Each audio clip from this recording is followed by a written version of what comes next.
Alam niyo ba guys, yung number 1 na sira ng ating flat screen TV, yung tinatawag na backlight issue. Madalas po yan na sisira. Yan ang madalas na pinapagawa sa mga pagawaan. Pangalawa lang ho yung screen o yung panel.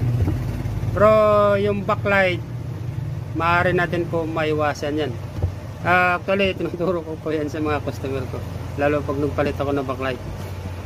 Ang gagawin nyo lang guys para maiwasan yan, kukunin nyo guys yung remote ng TV nyo. Yan.